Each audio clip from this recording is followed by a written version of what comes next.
Did that fix it? Mm-hmm. Okay. Hi. Happy. I'm going to try and put this somewhere where less. Okay. Okay. Happy February Lunch and Learn. This is going to be a problem because I can't see. There it is. Make sure there's nobody trying to get in. Move this little box where it's out of the screen. I think I put it up here sometimes. I'm giving a few minutes to see if anybody's going to join us live. And then it'll be too late. No, certainly something will pop up and let me know if there's somebody there. Well, today is Thursday, but it certainly feels like a Monday to me. It is a Monday is Thursday. Monday is Thursday ever. Okay. Hopefully y'all can hear Dina okay this time. Maybe. I don't know. I feel like you're echoing over here and I can't figure out how to. I can hear this slight little bit of echo, so I don't know. I'll just put my computer over here when it's time for you to talk. And it can hear you. Should I mute mine? We need a microphone. We do have some little microphones that we bought to when we do nutrition challenges and we go do videos, but they didn't work right for that. But I do wonder if they would help us with these videos. We may need to look into that and do a little fake nutrition talk like in our staff group or something. We could try that. Yeah. That's a good idea. I'll have to go dig those babies out before March. We have a whole month before we have to do that. So we should be fine. Okay. I'm going to carry on. Let me make sure one more time that nobody's trying to join in. I think we're good. So we're going to get started. My name is Jennifer. I am the nutrition coach at Bandit CrossFit, and I'm Dina. Co-hosting here today is Dina, also a nutrition coach here at Bandit. We are both super excited that you are here to hear about 3 common nutrition myths. I think there's probably way more than 3. I can think of lots of things that I have heard over the years that you kind of wonder, can you see your face in my little screen in the corner of the thing? I'm going to move that. I see you. Okay. Anywho, sorry. We are super technologically advanced over here at Bandit CrossFit. We know exactly what we're doing with a Zoom. All right, Dina, I'll let you introduce where we're backed by. So we are powered by Healthy Steps Nutrition. And at Healthy Steps Nutrition, we believe something as fundamental as nutrition shouldn't be complicated. So here at Bandit, we focus on a simple habit-based approach to help you reach your goals one step at a time. Awesome. Continuing to work on trying to get the sound closer to you. This might work, actually. Healthy Steps Nutrition has helped over 40,000 people all around the world take control of their health. These are just a couple of their incredible success stories. Are you looking to create your own success story? We know that while this is simple, we have a simple plan, it is far from easy. With all the misinformation out there regarding the best diets, the best foods, and the best exercise programs, it is no wonder we all feel so overwhelmed. When I was younger, I remember hearing that you shouldn't eat past a certain time, like 7 p.m. It was said that if you ate late, you would gain weight. This was said so many times that I believed it to be fact. It was as if though like the cookie that you wanted went from 70 calories to 700 calories. It led to a fear of food near the end of the day, which turned into a food scarcity mindset earlier in the day. As I got older and dove into nutrition, I learned that it wasn't the case at all. Foods don't magically become higher in calories or promote extra weight gain. So why do so many of us hear this? While eating foods after a certain time doesn't magically change, causing you or anyone to gain weight, it may make it harder to reach your weight loss goal. The truth is that eating late has the potential to disrupt your quality of sleep, making it harder for you to make better choices the next day as your body is looking for those quick energy sources. When we eat at night, specifically things higher in sugar, our blood sugar goes up. And so that changes the pattern of our sleep cycle and affects our hormones the next day.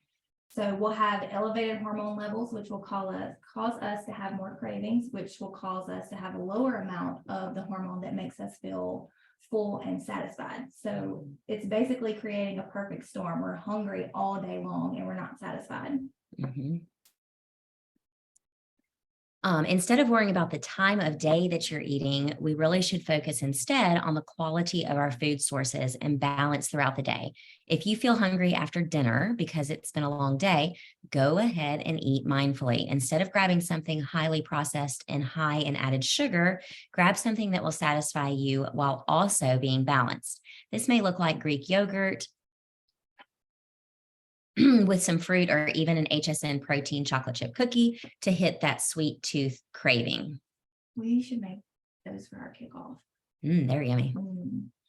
This is an example of a nutrition myth and how it is not serving us or our goals. Today, we're going to dive into 3 of the biggest nutrition myths, where they come from, why they aren't factual, and some things that you should do instead. So let's start with number 1. Right into it. Nutrition myth number 1 is carbs make you gain weight. Who in this room has heard, or in this interweb has heard, that carbohydrates make you gain weight? Probably most of us. There is this wide assumption that carbohydrate intake leads to weight gain. The idea of demonizing carbohydrates is not a new concept. In fact, it is cyclical, meaning it comes back into popularity regularly, typically with a new name. We've seen the Atkins diet a long time ago, and then it was the South Beach diet. Then you just heard, low carb in general. And then you heard high protein, high fat. And now here we are in the ketogenic diet phase. The sad part is many of the people telling you carbohydrates are responsible for your weight gain are profiting from you believing that. They are profiting so much that by 2027, the ketogenic diet market is predicted to reach a global value of $15.6 billion. Sheesh. Their businesses would be crushed if you found out the truth about carbohydrates and how they do not make you fatter after all. Carbohydrates are our primary source of fuel. When we eat carbohydrates, they get broken down into a simple sugar called a monosaccharide. In order for it to be absorbed, it must be in its simplest form. When absorption happens, a rise in blood sugar will stimulate the release of insulin. Without insulin, our body cannot take up the glucose and use it as energy. When we eat carbs, our body first uses the sugar in the blood as a quick source of energy. Once our cells have taken in enough energy, our liver takes control to turn that excess sugar into glycogen, which is an energy source that we store by our bodies to use later on. It is primarily stored in our muscles and our liver. We need to remember that there is only so much storage room in our body, so anything in excess will be converted into fat for long-term storage on the body. Now you're probably thinking, didn't I just say that carbohydrates won't make me fat? Well, the fat stored from carbs is normal and essential for everyday function. Since we can't eat every single minute of the day, our bodies require stored glucose for energy. So we are able to turn that fat into usable glucose as needed. And please remember, any macronutrient consumed in excess, yes, even protein, will be stored as fat in the body. This is why eating in a caloric deficit is important for fat loss. If you need even more proof that carbs will not make you fat, well, over 32 different studies showed that there was no weight loss benefit from eating a low carb diet over a high carb diet. This means when calories and energy expenditure were controlled, and the only thing different were the carbohydrate intake, no significant difference in weight loss was found. Fascinating.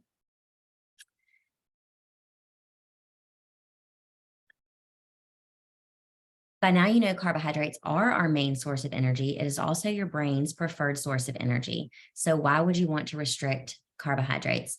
It is like trying to run your car on an empty gas tank. Instead, we need to have a consistent and moderate intake of carbohydrates paired with protein and fat through the day. That's the magic.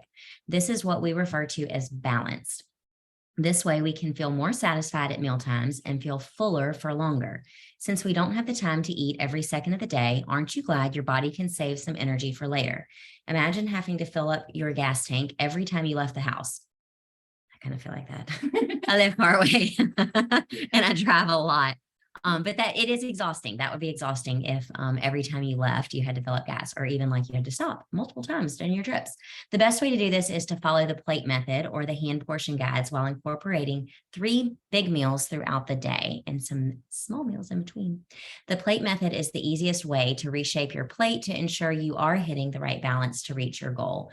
Fill your plate with non-starchy vegetables on half of it, and then a quarter plate of lean protein and a quarter plate of your starchy carbs. Or if you prefer to mix your foods all together in a bowl, kind of like I do, then you can kind of follow some hand portion guides, and we can talk with y'all about that later. If you're interested, reach out. So you may be wondering which carbs are better. When we incorporate carbs, we should try to consume whole foods first. These are things like your fruits, root vegetables like potatoes and whole grains. Next, we want to consider the glycemic index of the food. Remember the whole insulin thing that we talked about earlier? This is also dependent on the glycemic index of the particular food or carb that you're eating. The assigned glycemic index tells us how much our blood sugar will spike, thus how much insulin our body needs to release in order to bring it back down after eating. We should prioritize lower glycemic index foods when we can. However, incorporating more moderate and high glycemic carbohydrates is best earlier in the day and before and after workouts when our cells are more ready to absorb the sugar that we get from the carbs. Speaking of pre and post workout meals, let's jump into myth number 2. Myth number 2, training fasted is better. 5 a.m.ers. This was a big time myth circulating around in all areas of health and fitness, but it was extremely popular for bodybuilders and those aiming to lose weight quickly. Maybe you have heard the claim that doing cardio fasted or before eating anything would allow you to burn more fat. This stems back from the late 90s when a fitness pro wrote a book with one chapter theorizing that aerobic exercise in the morning can optimize fat loss when fasted. Where did this myth really stem from? Well, the rationale behind this was that when we go a long time without eating, such as overnight during sleep, your body is not eating, that your body uses your stored energy. After these energy sources are depleted, our body has no other choice other than to rely on fat for energy. With this kind of explanation, it does seem promising, right? But here is how the myth took off. Because this idea swept the bodybuilding community with influencers who look the way many people wanted to look, more people skipped reading about it and just took it as fact. Enter the era of lethargic looking workouts. When we train fasted, there is a significant decline in performance. Not only will fasted training lead to fatigue and hunger, but also the inability to focus. CrossFit and other moderate to high intensity workouts require stored energy for good performance. If there is no food to replenish the energy stored, you will not be able to squat, press, deadlift, or frankly move as much weight as you would like. This is because your fuel tank is on empty and quite literally has no energy to expend. Fasted training does not influence weight loss or lasting changes in body composition. Many people think that skipping out on meals before the gym will compensate for the calories they eat after the gym. More than likely, you might overcompensate for the missing calories and even overeat, especially if you're hungry. Fat oxidation is also a term you may hear around this myth, but just know fat oxidation isn't always happening. So there is no reason for you to try to train by training fasted. A recent study looked at the effects of fasted versus non-fasted exercise on calorie intake, subjective hunger, and energy expenditure. This recent analysis found that within the group who practiced fasted exercise did reduce their daily calorie intake, but they also reported the higher hunger level and lower energy expenditure, meaning calories burned throughout the day compared to the unfasted groups. In fact, they burned about 10 calories less per hour. Not only does this analysis show us that fasted exercise does not increase or boost metabolism, but we also found that fasted exercise decreases overall performance in the gym. These findings resulted in no difference in body fat loss between the fasted and unfasted exercise groups. When we train, we use our glycogen storage to create energy from the carbs that we have consumed. As we have seen that fasted exercise doesn't benefit fat loss, we recommend eating before and after your workouts to not only help with performance, but also help with energy expenditure throughout the day and control your hunger levels. A good rule of thumb is to eat a pre-workout snack such as applesauce for quick carbs with a source of protein, such as protein powder, deli meat, or non-fat Greek yogurt. Aim to consume this snack about 30 to 60 minutes prior to your activity. Myth number 3, detox products rid the body of toxins. See this all over the Mhm, interweb, yeah. right? Odds are you have seen marketing for some type of detox, whether it be in the form of a juice, tea, or even a pill. At a quick glance, they seem like something worthwhile when trying to lose weight or decrease bloating. I see that all the time. There's something going around because I have a kid in college and she messaged me that she needed this stuff and she showed me pictures of this girl's belly. It's just a pill. See, our children are being influenced for this stuff too. Yep. It's terrible. Yep. At a quick glance, they seem like something worthwhile when you're trying to lose weight or decrease bloating. They make claims such as it removes impurities from the blood and the liver, where toxins are processed for elimination, and also eliminates toxins in the kidneys, intestines, and skin. See, they're applying to these kids that want good skin too. You may even see before and after pictures showing people who look significantly different after just 3 to 7 days of detoxing. Detox teas, juices, and cleanses are everywhere and they're easily accessible. To many of us, this might not seem like a red flag, but let's dive in.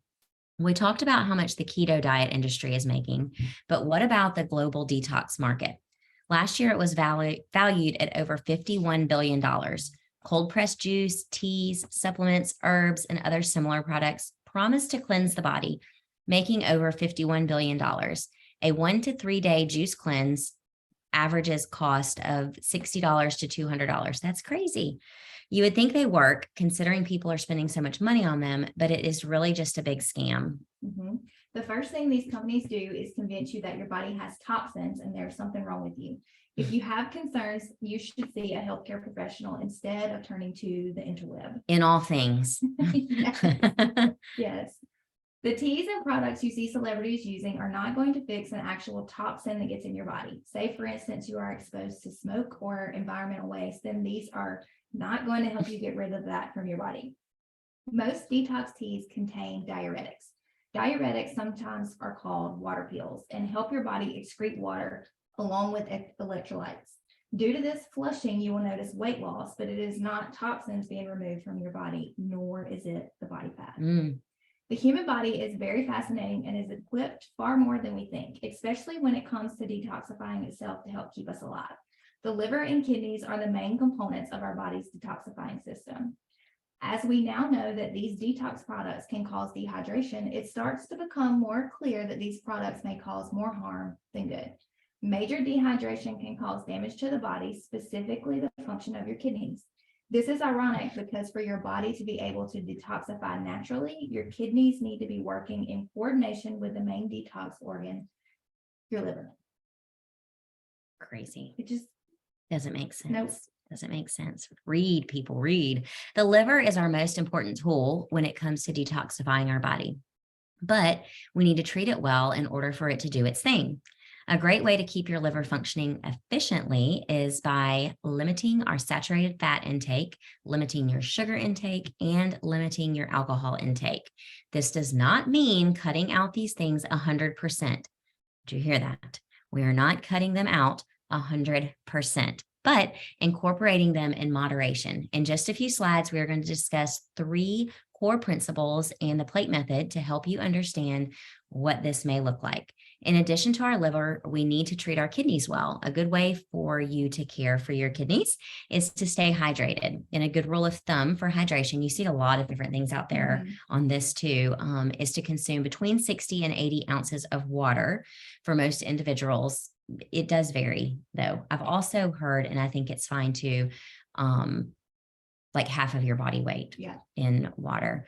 Our liver and kidney are very good at their job and do not need help from a detox juice or cleanse. It can handle the job on its own as long as we are taking care of our overall health. Don't feel bad though if you fall prisoner to one of these myths that are floating around the diet industry. We are exposed to them every single day. The diet industry is making a killing on products that have little evidence supporting them. They take our obsession with beauty and youth and thinness and use it against us to make a profit. If you've tried a diet in the past or a product that claimed to do something it didn't, don't worry, because diets and similar products tend to fail 95% of the time. So instead of turning to the internet or celebrities with little to no education on nutrition and health, you can reach out to a registered dietitian or a nutrition coach to help you along your journey. All right. On to our 3 principles that we like to incorporate in our nutrition practice. here. Principle number 1 is to add more whole foods into your diet. That did feel like a lot of information. So now we're going to talk about what you can do right to start achieving your goals. While cutting through all the noise in the diet industry is a great start, we know it's a lot.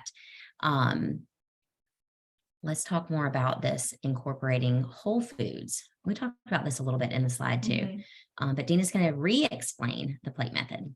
So start choosing whole food options and less processed food packed with sodium, fat, and sugar. The simple way to start doing this is by reshaping your plate using the plate method. So we want to do half a plate of non-starchy vegetables, a quarter of a plate of lean protein, and a quarter of your plate of starchy carbs, and mindful, healthy fats. So usually like the size of your thumb. That's right. Up there in the wee corner of the plate. HSM principle number 2 is to focus on balance. And when we say balance, we mean, does every meal and snack that you consume throughout the day contain carbs, protein, and fat? Pairing each meal and snack with all 3 of these micronutrients will help you feel fuller longer. HSM principle number 3, limit the amount of added sugar you consume daily. The AHA recommends no more than 6 teaspoons for women and 9 for men. The average person consumes over 150 pounds of sugar per year. Yikes. That's 46 teaspoons a day. It's not surprising sugar is super addicting and feels hidden in almost every single food. And this is so true. Like when you really start paying attention to it, it just starts adding up and you're It's like, everywhere. You're shocked Yes. at the things. You would think sugar is something that's going to, if you're choosing a vegetable, like say from the frozen department at the grocery store, you should still flip that over because Yes. you're going to be surprised that there is sugar in a lot of those things. Yeah. And a lot it's not of, just sweets. Like if you're tracking your food and you log it and you just go ahead and then you look at your sugar at the end of the day, they don't take out the natural The real sugars. sugar. Yeah. Like we're not talking about the sugar that's in an apple or a banana or a grape or a berry. We're talking about added sugars is what those teaspoons and what the recommendations from the American Heart Association are for. I'm going to go through some frequently asked questions. I don't think we've had anybody join, so I don't think there's any questions from watchers. Somebody Is that up in the way? did post on our form though about eggs raising your cholesterol because of the fat. Like, is it? That is a healthy fat. That is. But if you've been told by your doctor that you need to decrease your fat, then using your egg whites instead of the whole egg is going to be better for you. But you still need some healthy fats from plant-based sources are the best, like your olive oils and your avocado oils, your avocados and stuff like that, but all in moderation. I mean, when you're talking about cutting your fat back, we're not talking about cutting back that one thumb portion that you're eating at every meal. We're talking about when you have loads of fat in your diet. And especially those like the bad fats, like from hydrogenated oils and stuff like that.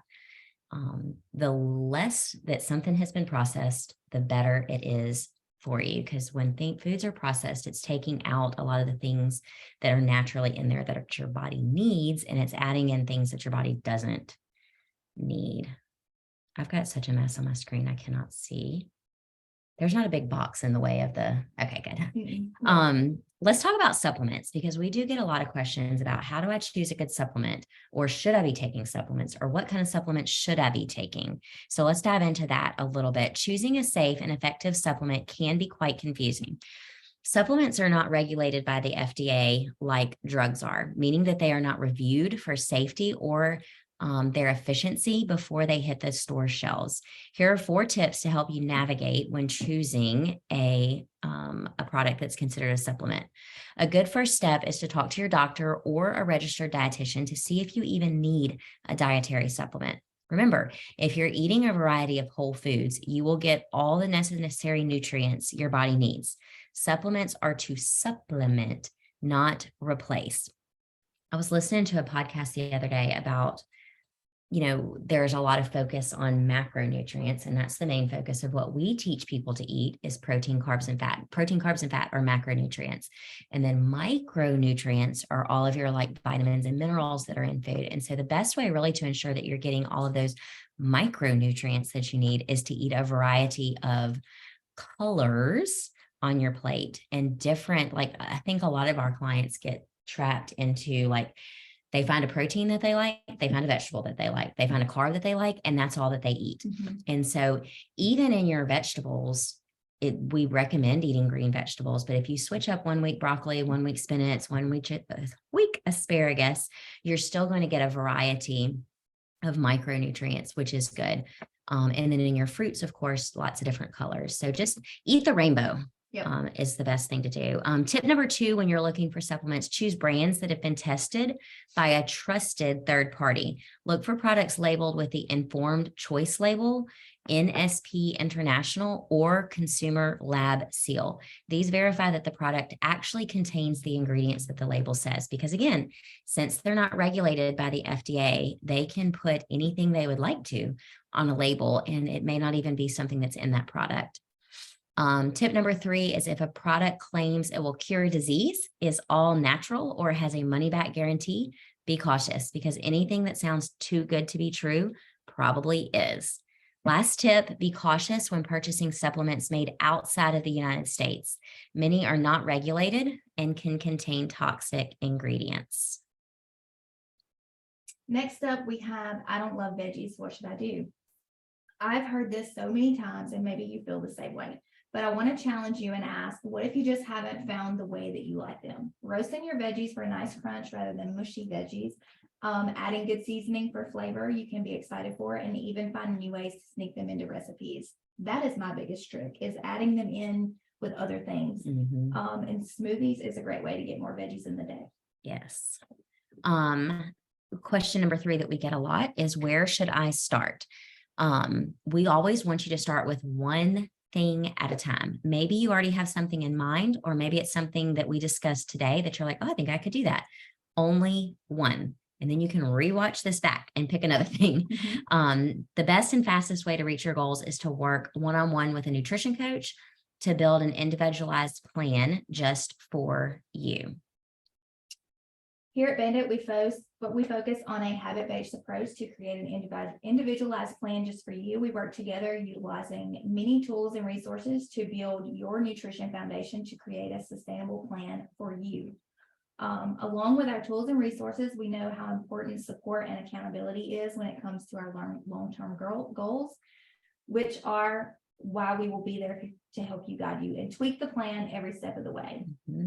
There's no one size for everybody. And That's I feel right. like Our nutrition program is backed by Healthy Steps Nutrition, who has already helped over 40,000 people all around the world take control of their health. These are just a couple of their success stories. And these are some of our recent rock stars that we've been working. Some of these people have done challenges, and some of them are working one-on-one with a nutrition coach. If you are looking to hear more about how this program can change your life, Healthy Steps Nutrition has a podcast that comes out weekly called Nutrition Made Simple. Tune into that and check that out. I think the episodes are new either every Monday or every Wednesday. They have one for coaches and one for people. And one comes out on Monday and one comes out on Wednesday, and I never can remember which one because I always watch them on Monday or listen to them on Monday. So, but they're great.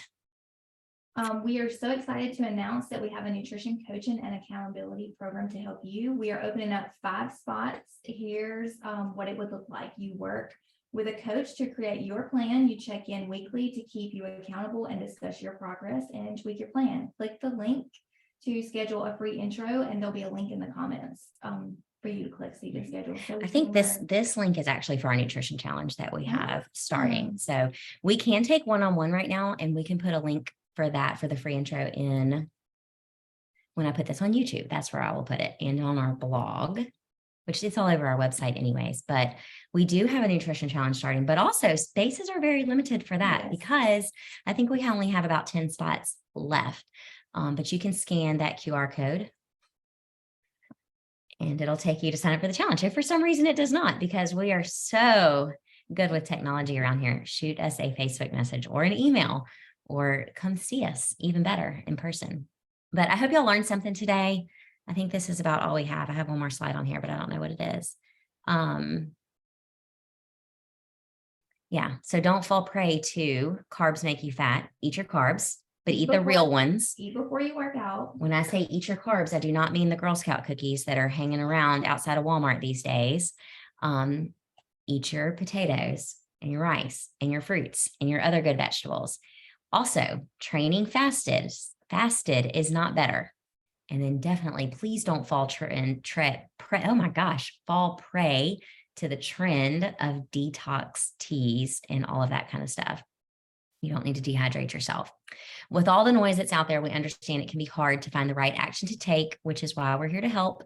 And we want to help you find the plan that works for you.